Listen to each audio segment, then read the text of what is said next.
দুর্নীতির বিরুদ্ধে সরকার zero tolerance নীতিতে চলবে বলে জানিয়েছেন আওয়ামী লীগ সাধারণ সম্পাদক ও সেতুমন্ত্রী ওবায়দুল কাদের।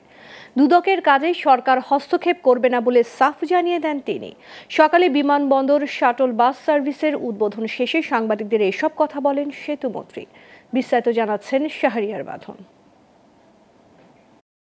বুধবার সকালে হযরত শাহজালাল আন্তর্জাতিক বিমানবন্দরে বিআরটিসির শাটল বাস সার্ভিসের উদ্বোধন করেন সড়ক পরিবহন ও সেতুমন্ত্রী ওবায়দুল কাদের।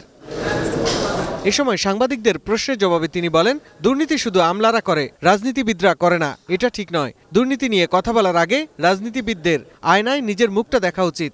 দুর্নীতি নেই এমন দাবি তো আমরা করছি না। আর দুর্নীতি সরকারি কর্মকর্তারা করে, পলিটিশিয়ানরা করে না, এটাও তো বলা ঠিক না। কারণ আমরা যখন কথা বলি সবার কথাই বলছি, তখন আমাদের প্রথমত আয়নায় নিজের চেহারাটা দেখা হচ্ছে।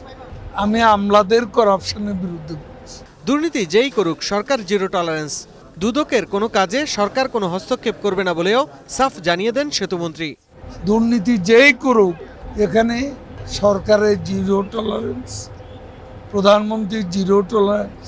দুর্নীতি তদন্ত করার অধিকার আছে দুদকের, এবং এর স্বাধীনতা সরকার কোনো প্রকার হস্তক্ষেপ করেনি, করবে।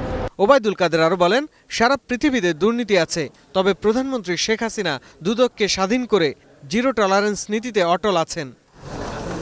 শাহরিয়ার বাঁধন, গ্লোবাল টেলিভিশন, ঢাকা।